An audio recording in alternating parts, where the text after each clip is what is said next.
Hold on, it's not easy being clever. Never work in the town again. I'm already there. There you have it, Cannapreneurs, starting off strong.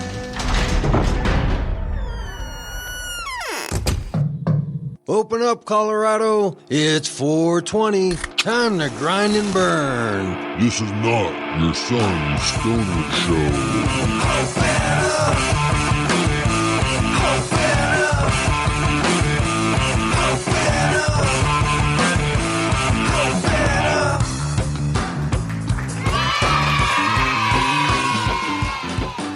Welcome to the Cannabis Community Project with your host Brainstorm, broadcasting live high up from Denver, Colorado at the Dank Studios, 3538 Denver, Colorado. It's the Grind and Burn Show.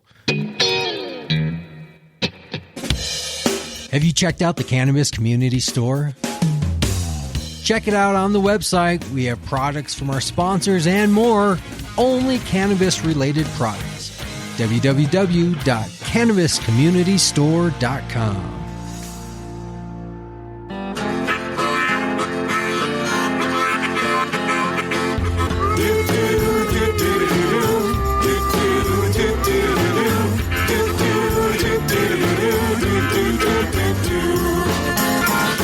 Good news!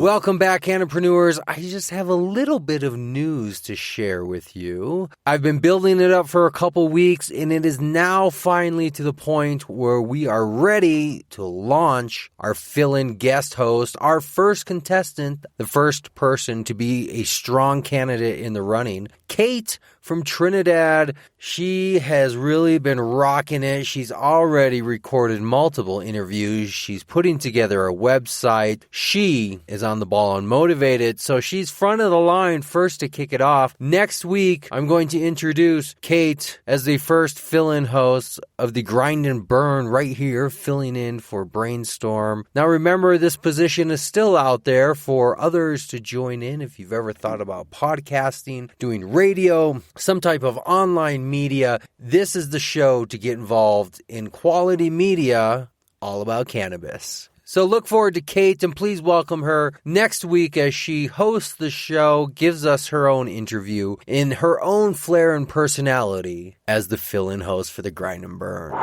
Now, speaking of new and happening things here at CCP, there are new job positions opening up for our affiliate sites. So we have MedBadge help off the ground live in Colorado. Now, if you're looking for a position in cannabis and it's something maybe that you were thinking about, how do I get involved in cannabis? I'm not really a grower, or a dispensary doesn't really have the appeal I'm looking for. Here's a position that's professional, cannabis related, and quite lucrative. At least a lot more than the minimum wage they're going to pay you to be a bud tender or a grower at a dispensary. At MedBadge Help, we need you if you're in Colorado and you want employment where you're going out and you're helping people get MedBadge by filling out applications, getting their public record documents together, answering basic questions, forming those relationships so more people can enter the workforce in cannabis right here in Colorado. Join MedBadge Help. All you have to be able to do to qualify is obviously have a passion for cannabis, for customer service, helping people get not employed, just MedBadge so they can get employed. So you got to have a little bit of diligence, do a little bit of research, understand the laws here in Colorado,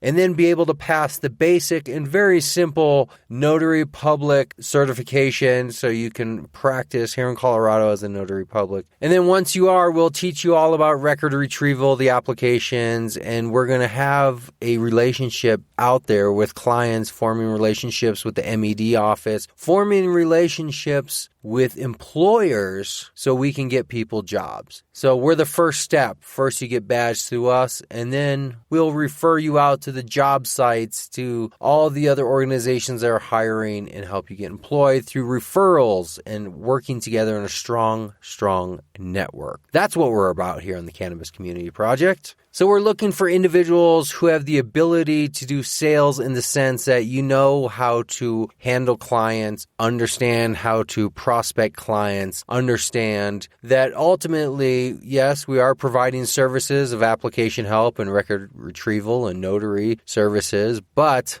that's all customer service based, which really means it's about sales based, moving people along through the sales process and getting the job done. So if you're a timid person or unable to work with people and be courteous, and a little more than courteous, I would say somewhere between courteous and jovial, somewhere in the middle, but able to take customer service to a new height so we can build a company with a reputation of being the first stop in line for those getting employed in the cannabis industry by getting their key or support badge right here in Colorado. MedBadge Help, check out the website, send us some emails, get employed with us. We're looking for good people.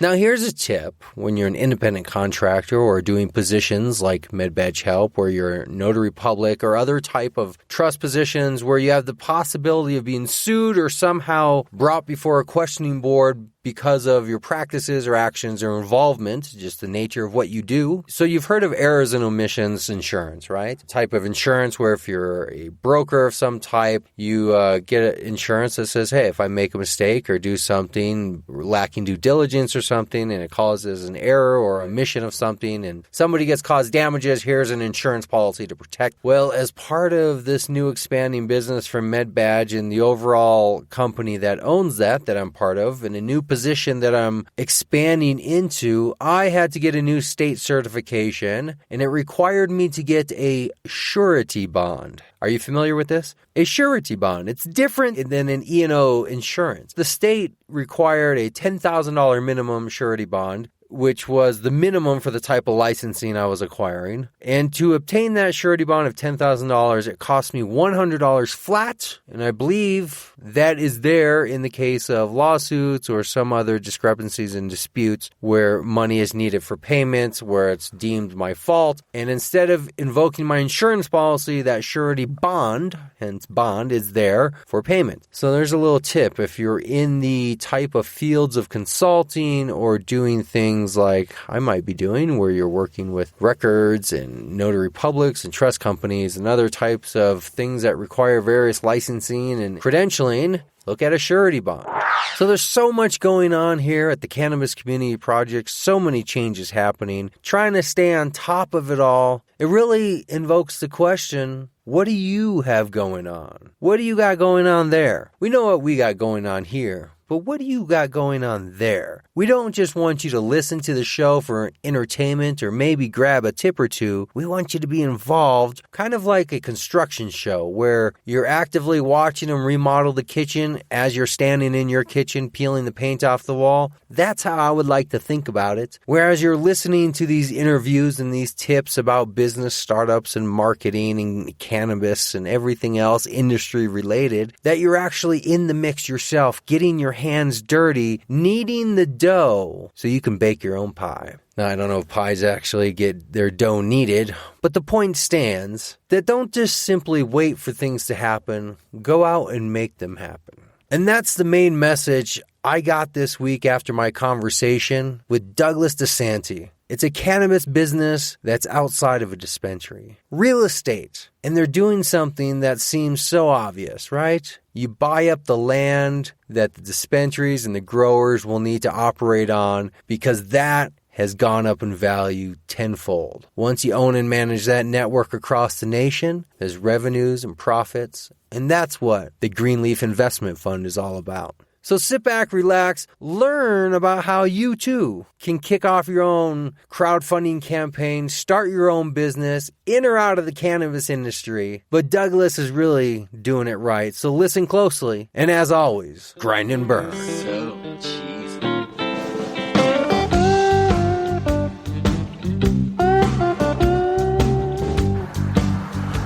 Hey guys, this is Mike in Florida. My reason to rebel is I'm going to be relocating my family and business from Florida to Colorado in the next 6 months or so, and getting out of a situation that I'm not real fond of, moving to an area that I've always wanted to be, and doing something that I truly love.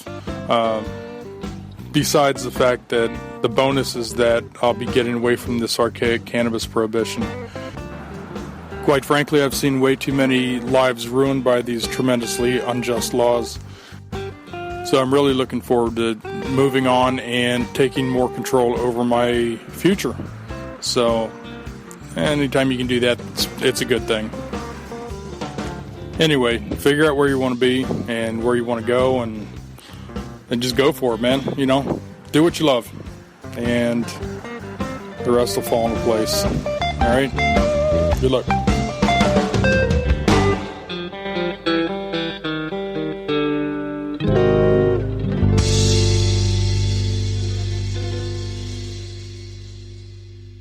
Have you heard a business that inspires you? Have you thought about starting your business idea? Make 2017 the time of now. Don't be a wannapreneur, be a cannapreneur. Contact us at the Cannabis Community Project. Contact me personally. Brainstorm at cannabiscommunityproject.com.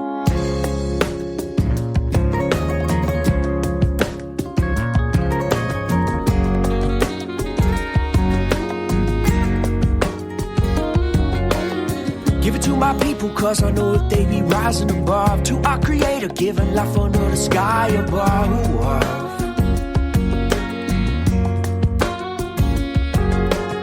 To our surprise, we hold the key and that be setting us free. For all with ears to hear, the truth is yours if you believe.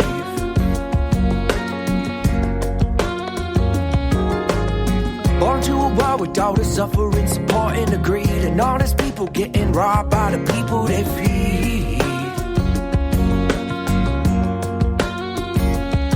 And tell me, what does it take to turn the tides and rid us all of their lies, and realize this world is awesome, they will hold the prize.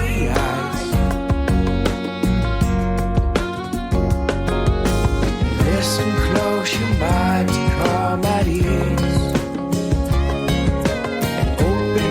Inside to come at peace. Cause when it all boils down, the last shall be the first. When it all boils down in time, we all will learn.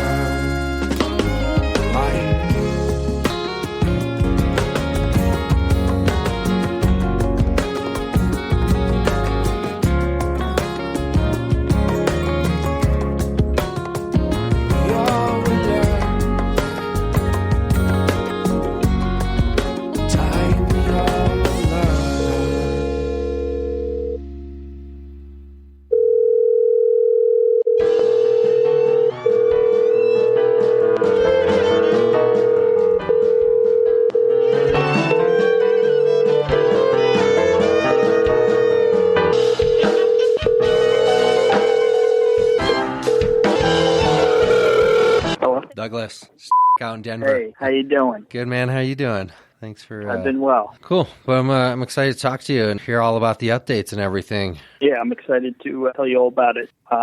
I'm Doug DeSanti, the CEO of Greenleaf Investment Fund. Our fund purchases warehouse properties and greenhouse properties and leases them to cannabis growers. Thanks for having me today. Thank you. You were on the show, I don't remember the exact date, I forgot to look it up, but it was maybe last year, about a year ago, and you had disclosed this idea of wanting to invest, and you had briefly touched on the fact that there was some crowdfunding in the works that you are working on, and months later, you're here to now tell us about the new campaign that you're crowdfunding to actually get the new named company off the ground. Yes, we actually changed the name of the company to Greenleaf Investment Fund, and the company and our management team has been working diligently over the last year to make sure all of our SEC documents were in order, had them happy with everything that we had going on, and we actually just launched our Reg A Plus Tier 2 offering where we can accept accredited or unaccredited investors, and we're really excited about it and have had a ton of interest early on. It's been a lot of exciting things going on.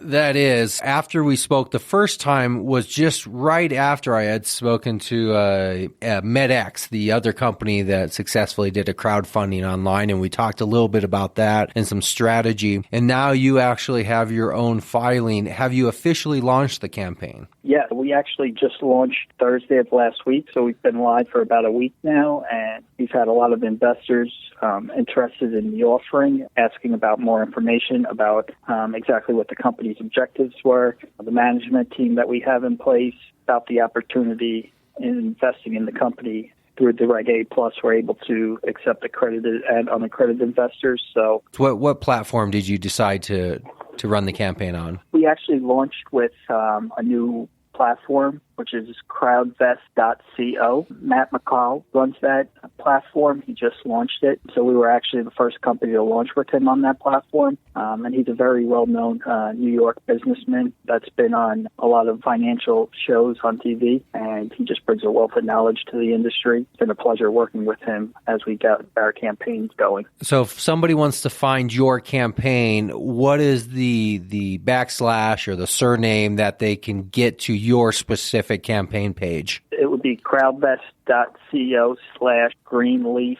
Investment Fund, and that'll bring you right to our page where we have a nice little video up. We give a business description on exactly our business plans. Investors can go there, read through our business plan, management team experience, as well as a deck on the company, basically going through our objectives and goals that we're hoping to reach with different milestones in place. And I did take a look at the page. You have an excellent video production put together explaining everything. But I had one question I wanted to ask you about the dollar amounts that you chose. When we spoke about MedX and their campaign, they had the coined $420 for their X amount of shares. You chose like $433, or I forget what the exact low amount was. Did you intentionally avoid picking a 420 number? It was something we considered, but when we filed with the SEC, it wasn't what, obviously at the forefront of our thoughts on exactly what we would make the minimum offer. So at 48 cents a share,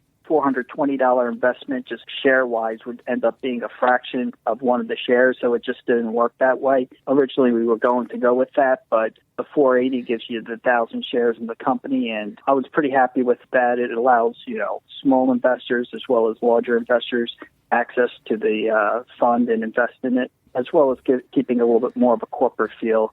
Right. As the 420, is a little bit, I would say, not as corporate. So the math beat the marketing on this one. Yes, certainly did. So. Cool. Well, this is exciting. So you had a name change also for similar reasons. You wanted to not draw attention to your company or the specific, marketing of what ultimately you're doing. Even though it's a real estate company or an investment company, you're marketing towards a specific industry. So you wanted to avoid drawing attention. So you changed your name. You're really working at this. Do you have any fear at all with this administration that there's going to be barriers or something impeding your ability to continue with this project just as a result of the new administration? That's a great question, and there's a lot of fear out there, without question, from investors that are looking to possibly enter the space. But I think when you take a step back and you look at the situation, obviously the Trump administration and sessions in place as well, obviously they're anti the cannabis movement that we've seen in this country over the last 5 to 10 years now. But at the end of the day, once California came on board and a few of the other states in November, the train left the station, I like to say. The funds that it would take for the Trump administration to roll back some of the progress the industry has made just doesn't make sense financially. The commitment dollar-wise that they would have to make to start raiding some of these properties and, breaking up some of these businesses, it doesn't make sense for them. And there's bigger goals I think they have in place to try and get the economy going. And by doing that, not only are they allocating funds in a way that I don't think we're in a country right now in a position to allocate the type of funds it would take to reverse the progress we've made, as well as the impact it would have on the economy. Trump has sold himself as an economy guy, a businessman. He wants to get the economy going. By shutting down the cannabis industry, he would be taking away millions of jobs across this country and completely destroying businesses. He may be anti-cannabis, but at the end of the day, he's a businessman, and I think he sees, the rewards that the industry has brought to states like Colorado that's been able to take all that tax revenue, put it into schools, infrastructure. They've done great things out there. It's been a great success. And I think that the fear that investors have, while it's warranted, I think when you take a step back and you really look at the numbers, that they're just not going to take that step where they start to raid businesses and shut down businesses. It just would be counterproductive. Yeah, absolutely. I kind of agree with that, except there's always the wild factor that sometimes things that don't make sense are sometimes the things that are pursued the most, especially by politicians. But we'll let that one play out. Let's focus on something that we can put some numbers on and make sense. Give me a little update of what you've learned about the real estate economy and locating these type of properties. Since we've spoken, I'm sure you've done gobs and gobs of research. What kind of update can you give us? What have you found? We've done a ton of research on a bunch of different states. We've looked at California, Washington, Oregon, Nevada, Massachusetts, and we've actually located 3 properties in California that we're very interested in. A plot of land in Oregon where we're already speaking with a grower that has a nice operation set up there, where we would go in and purchase the land, and we would put up 10 to 15,000 square foot greenhouses for him. And as well as Massachusetts, we've located a few warehouse buildings. The annual return on investment, these buildings usually lease for $3 to $4 a square foot when they're leased to pretty much any other industry. When they're utilized for cannabis cultivation, the square foot rent goes from $3 to $4 a square foot to about $10 to $12 a square foot. So that's about 3 times return on your investment right there. And the appreciation on the building also increases. We saw in Colorado from 2014 a $2 million warehouse building was then worth $6 million 2 short years later. The real estate part of it is where I think one of the safer investments to be made in the industry, because you always have that hard asset and you have access to a banking account, which the growers still don't have access to. Based on our management team experience in the real estate industry, we have a lot of relationships with some hard money lenders where once we do start acquiring some of these properties, we're going to be able to leverage them out with hard money loans and start to expand the portfolio at a pretty quick rate. Now, walk me through how that trickles down to the investor, and meaning the unsophisticated, low-level investor who's buying in from the crowdfunding standpoint. How does that trickle down to the investors? Yeah, of course. So the great opportunity that investors have with the pre-IPO is that we're able to offer investors shares at 48 cents a share right now. So anyone investing in the company is going to get their shares at 48 cents a share. Once we complete our offering, which we anticipate to complete in about 2 months, about 2 to 3 weeks after that, we will be uplisting onto an exchange. So everyone will have their shares at 48 cents a share. And as the market works, everyone's looking to sell for a profit, obviously. So no one's going to be looking to sell at 48 cents if that's where they purchase their shares. And with the business plan we have in place and the assets that we have targeted and the revenue we're going to be generating, those shares are going to increase in value pretty quickly because we've kept the share structure extremely tight, small share structure, small authorized share count, small outstanding share count, and there is no toxic debt whatsoever on the company. I paid for everything out of pocket, so the company has no debt against it, which is one of the major issues when you go into the market right now and you want to buy a cannabis company. Since they had to reverse merger into a shell, there's a lot of toxic debt on that company. So what that means exactly is for them to get money to execute on their business plan, they have to take loans from different companies and give out discounted shares. So if the stock is trading at 50 cents a share, they'll get $50,000 in a loan, but they give that company shares at 35 cents a share. So they're able to sell their stock all the way down to 35 cents while you purchase your stock at 50 cents a share, and they're making a profit that whole time. That's why the Reg A Plus Tier 2 has completely changed the game for investors, because they can get in at the pre-IPO price with no toxic debt on the company. Everyone that gets in at the pre-IPO price gets in at 48 cents a share. And once the company starts executing on our business plan, which we expect to, immediately after our offering, I think we're going to see a pretty significant rise in the price per share.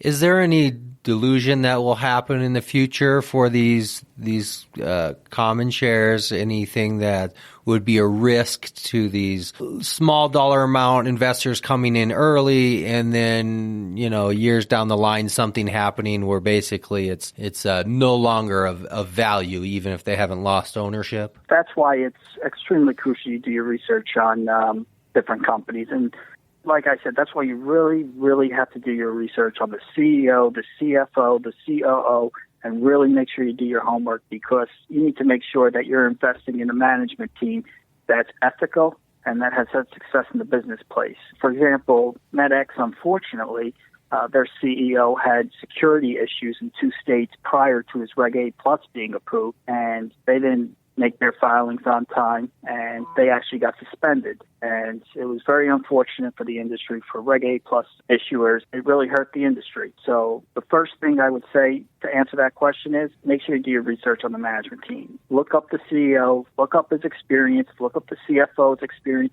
Make sure that these guys have a good past, good experience, they know what they're doing, and you trust them, because that's what you're investing in. You're investing in the management team. And the way we have things structured is once we do raise the amount of money that we have set out, we set out a goal of $5 million to raise. We won't have to go and put stock and dilute stock into the market, because once we start investing those properties, none of our management team will be taking a salary at all for the first couple of years. Every dollar we make on these properties will be reinvested into the company, and we have hard money lenders where we can go and get a short-term loan to finance another building and never take on any toxic debt or have to unfortunately dilute the stock, because at the end of the day, as CEO, I work for the shareholders. So I have to make sure that the shareholders see a return on their investment, and that's number one priority. Now, is this going to be a company that only has an internal team buying and selling, or will you expand to let either your investors or outside people get involved in the locating and selling of property using your company as partnership? We're open to partnership without question, but our goal originally is to create a base, a foundation for the company where we have a couple hard assets that our shareholders have and that are income producing, revenue producing company, making money every year. And then we'll start looking at partnerships, other opportunities in the industry. And once we get to the point where the company's making revenue quarter over quarter, it's our goal then to pay shareholders a dividend each quarter on the shares that they own, so that they're getting money in their account every quarter as the company's succeeding as well. Is this going to require you personally going out, and by you personally, just either you or your team, whoever you're closely working with, going out to each physical property around the U.S.? And if so, how is that cost budgeted into keeping profit margin and all that kind of stuff? How are you working the logistics of real estate across the country? I've already flown out, paid for the flights myself. Things like that I don't expect the shareholders to pick up the bill on at all. From day one, I've paid for everything out of pocket. I haven't taken any toxic debt against the company. I've paid for everything that the company's done from this point, from the point we started to right now, and that's how I plan on continuing things. We actually just got back from Oregon last week and saw, a big plot of land and met with a grower about construction on a greenhouse on that plot of land, 2 15,000 square foot greenhouses. Yes, I will be traveling to look at these properties with my team, and those trips and costs will be paid out of my pocket, and that's not the shareholders' responsibility to pay for things like that. That's just what I believe. Is this your full-time gig now? Have you given up all other employment ventures and work and everything else you were doing? Is this your dedicated focus now? Yeah. So I was working at a pretty high-level position at Santander Bank last time we spoke. I've worked at New York Community Bank in commercial real estate, but now this is my full-time gig, full-time concentration. I'm all in on this. I've put everything I have into this, and I'm all in on this and giving it everything I have to make sure it's as successful as it can possibly be. Well, what type of emotional barriers are you having to deal with? I mean, when you give up employment, you put your own money on the line and you make that decision to go all in, there's the empirical side, the less emotional side where you have your business plan and your numbers and your research. But what's the other side going on? How are you dealing with what I would assume would be a somewhat nerve-wracking experience and maybe a little fear there and some anxiety? And how do you balance this when you put that much on the line? It's a great question. And as an entrepreneur, it's a great question because there's a lot of sacrifices that you have to make, and you have to be willing to make. You have to be willing to. You might have wanted to go out and grab dinner one night, but or do something else with, your friends or your girlfriend or your wife. But those are the sacrifices you make. If you want to be a successful entrepreneur, and this is just the way I believe, is that you need to be willing to make sacrifices that other people wouldn't be willing to make. Friendships that you have to cut down on some of your time that you spend with friends. It becomes a 12 to 15 hour job a day. Every day I work 7 days a week on this. I don't take a day off, and I've made a lot of sacrifices. To make sure I've been able to fund the company from beginning to end. I've found a cheaper apartment to rent, made other sacrifices in other areas, because at this point, this is my number one priority, and I'm doing everything I possibly can to make it successful as possible. And of course, at times, when you sit back at night and you think about the sacrifices you're making and the successful career that you're leaving behind to take this chance, it is a little nerve-wracking, but it's a decision that I haven't regretted once, and I'm just really excited about what the future holds for Greenleaf. Do you have an outlet? Are you a MMA fighter on weekends, or you have a hobby where you're building boats in a bottle? Do you have some type of outlet to help deal with the enormous pressure that comes with this? Yeah, I try and go out with a friend or two, or my dad, or some of my guys on the management team, and I try and get out on the golf course on Sunday mornings, just have a few hours every week where, just on the course, enjoying myself, taking a step back from the business and letting myself relax for a few hours. And it goes a long way in relieving some of the stress for the week. How important is having a mentor in a time like this, regardless of where you are personally in your career, just in general, when you're venturing off onto a project? Do you have mentors, and how important are they? Yeah, I actually do, and that's part of the reason why I went with CrowdBest. It's the offering page. Created a great relationship with Matthew McCall. He wrote some financial books. He's been on investment shows on TV. He's been an entrepreneur his whole life, and he's been so successful in all of his endeavors. He owns his own broker firm, too. I've been fortunate enough for him to take me under his wing and always be there for advice, encouragement. When I'm stressed out, a little anxious about things, he's always there, giving me positive comments. And that's why I would say the best decision that I made was, meeting up with him. He's been really a great mentor to me, and I really owe him a lot. What would you do if tomorrow you woke up and all that you thought was happening somehow fell apart? Would you start over, or would you find a different path to go down, maybe a different product, a different industry, or just a different idea altogether? I really like the entrepreneur. I've always been an entrepreneur at heart. So if everything, worse came to worse and the cannabis industry just was gone tomorrow, just based on my personality and who I've always been as an entrepreneur, I would then probably start a new venture where it would be more commercial real estate focused on multifamily, retail shops, and try to start the process in creating a new startup company and go at it again, because as stressful and as anxious and tough as moments can be, being an entrepreneur, it's so rewarding when things start to work out and you're successful. I really believe that there's nothing better than being your own owner. Absolutely. And real estate seems to be your interest and your background that you would stick with. I mean, you live in New York City? The real estate in New York City will always be through the roof value-wise rents. It'll always be massive. It'll always be building.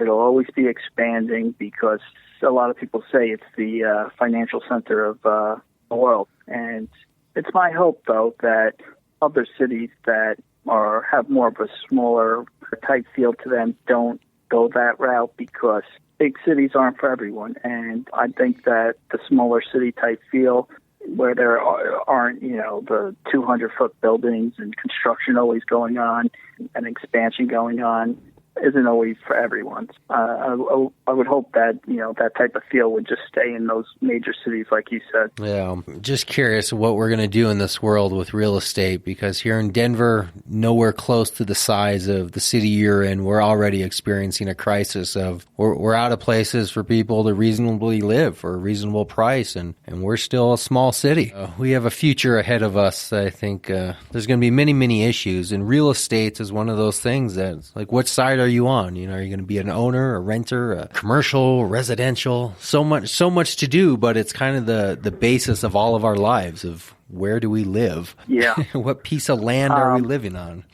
Definitely is a big part, and everything goes in cycles, though. So, you know, just as the stock market goes up, it eventually comes down. Real estate's very high right now. Things stay even out after time, and prices can't always increase. They can't always continue to go up where people can't afford the living based on the wages they're making. And I think that good thing about real estate is that even during its increases and decreases in value, that it's a hard asset. And when you're investing in real estate, you always have that hard asset. So even if it decreases in value for a couple of years, it'll always come back. It always does come back. And I think it's just a great thing to invest in, because then you own a hard asset instead of, you know, a product or something like that. So that's why I always loved real estate and always thought that it was a great opportunity, not just for myself, but for possible investors. Yeah, that's some great advice. Speaking of, you know, advice and planning for the future, how do you plan for the future when you're living in such a present day-by-day situation? Are you able to still put some forethought into things like retirement or just long-term? Is there a way to hedge what you're doing now? So if you have to fall back on something, how do you go about futuristic type thinking when you're in such a daily, day-to-day mode? That's a great question. And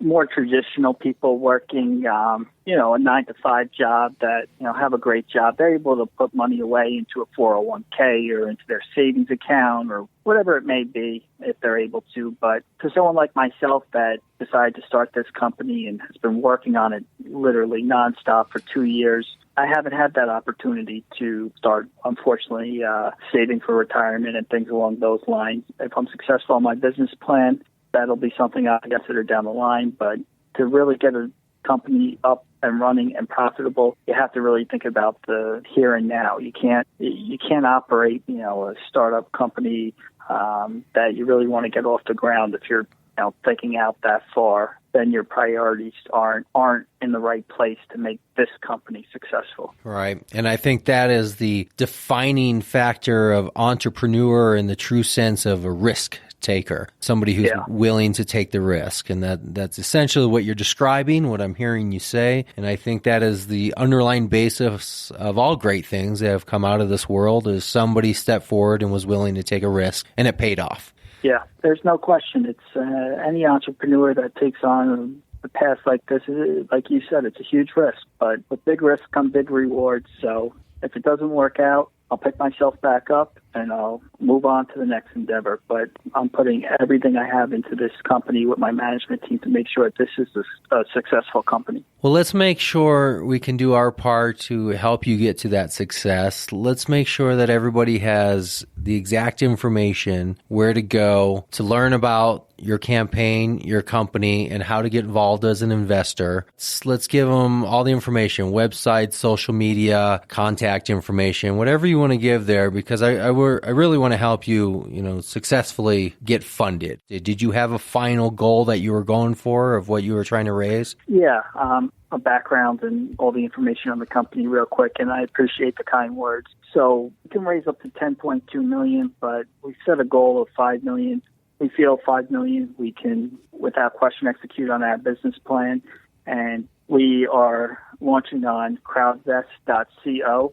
We have our website to be found at greenleafinvestmentfund.com. The minimum investment on CrowdVest is $480, which will give you 1,000 shares at 48 cents a share. On Twitter, you can find us at Greenleaf Fund, and on Facebook, you can find us under Greenleaf Investment Fund. And we're always communicating with investors. I can be reached at 631-991-5461. And I'm always more than happy to speak with possible investors. Now, how much time do we have? You said a couple months. Is there an official cutoff date for the pre-IPO? Yes, we're going to be live for the next 6 or 8 weeks. Once that time ends, 6 to 8 weeks from now, the offering will close, and we will give the shares out at 48 cents a share to anyone that decides to invest in the company, and the investors will see that we've been working tirelessly behind the scenes to execute immediately once we close our offering, and we'll be acquiring buildings and really growing this company at a quick pace. Excellent. I'm excited for you, and let me tell you just on air as a non-binding verbal commitment, I support you, and I will be investing. Just give me a couple weeks to pull some pennies together, and just like everybody knows, I did with MedX, and I don't want to comment on that, but you take a risk. Sometimes you win, sometimes you lose. Yeah. It is what it is. But I want to just tell you, I will also be contributing and investing in your company, and I want to be a shareholder in what you're doing. I believe in you. I think you have your shit put together, for lack of a better term. Yeah, I appreciate that. And just know that you or anyone else that decides to invest, that I'm working 12 hours a day, 7 days a week for you to make sure that investment you see a very good reward on. Excellent. That's all we can ask. Douglas, I appreciate you coming back on, and I hope you'll give us an update in 6 to 8 weeks when the pre-IPO is coming to a close. Maybe we can give it one last shout out before the official close date. Shortly after that, we should have you back on just to see the takeoff point from after the close of the pre-IPO to when it I guess goes out into the public. Is that what the process is? Yes. So shortly after we close the offering, we'll be uplisting onto an exchange where the shares become liquid, and our hard work that we're doing behind the scenes, we believe, will have investors see a nice return on their initial investment in the pre-IPO price. Now, when you say going on to the exchange, is this like visually, is this going to be a scene that you would see in a movie where you're going to be behind a computer, everybody's going to be huddled around, you're going to count down, you'll push the button, and then something magically will pop up on a screen, and now you'll be live, and then we'll see numbers starting to rise? Is that what's going to happen? How it usually works is that we submit the application. It takes a couple of weeks to be approved, and then we get our date for when we'll be officially launching our IPO, which obviously we'll send out to all of our investors and let them know the day that the stock will be trading on an exchange for the first day. And once the bell rings for that morning, we'll be trading on an exchange. Excellent. Let's make sure to get you back on about a week before that final close date so we can give one more shout out before then, and then a couple weeks after that so we can just do a follow-up briefly afterwards. Yeah, I would love that. I'd love to keep you guys updated on everything we have going on, and anyone that listens to the show that decides to invest, I'd love to come on and just give you updates and let you know the progress that we're making. Excellent. Will do. Very good, man. I would expect you're going to have lots of people interested. All right. We will be in touch somewhere between 5 and 6 weeks. Sounds great. Thanks again for having me on. I really appreciate it. Thank you. You have a great weekend. You too. Bye. Bye-bye.